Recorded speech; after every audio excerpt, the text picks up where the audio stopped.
Hello, my name is LoG, and welcome to the final part of this staggered pattern power-up. As usual, if you enjoy this type of instructional material, feel free to check out my Patreon at the link below.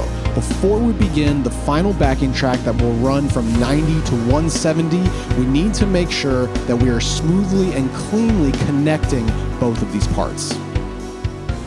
Okay, I'm sure you have both of these parts comfortable, but I just wanted to make sure that you had no questions in regards to how we're connecting these. So in the last video, we played part 1 by itself. Then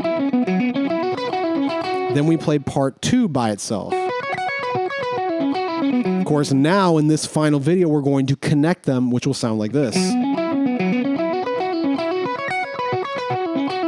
etc. So we're going to run this. By the way, when we do this, it's going to be non-stop. You are going to be playing for however long the track is, a couple minutes, 3 minutes or so, non-stop from 90 to 170. So it's going to be fun, that's for sure. And again, just like the other parts, you're going to play it 2 times the entire thing on F sharp, 2 times the entire thing on F natural, and then back to F sharp, and you do it over and over again. The only thing I want you to remember is when we connect part 1 and part 2, that starting note, the final note of part 1 and the starting note of part 2 is a hammer-on. You can try to pick it like we've talked about, but the way I'm doing it is definitely hammered on right there. I think it makes it a lot easier. So watch this. Normal part 1.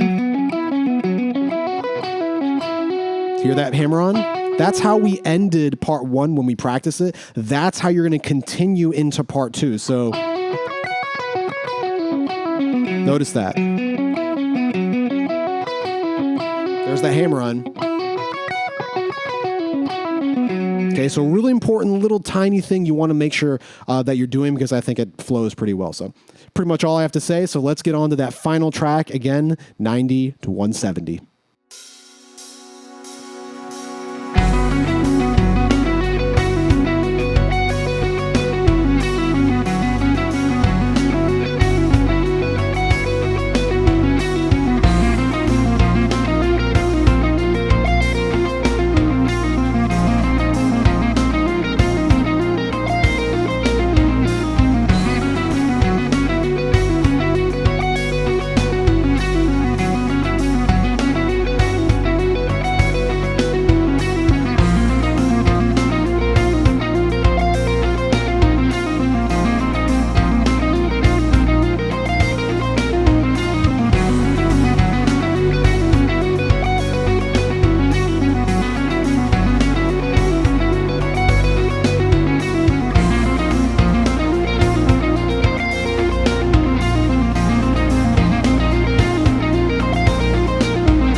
right, that does it for this staggered pattern power-up. I hope you enjoyed this one.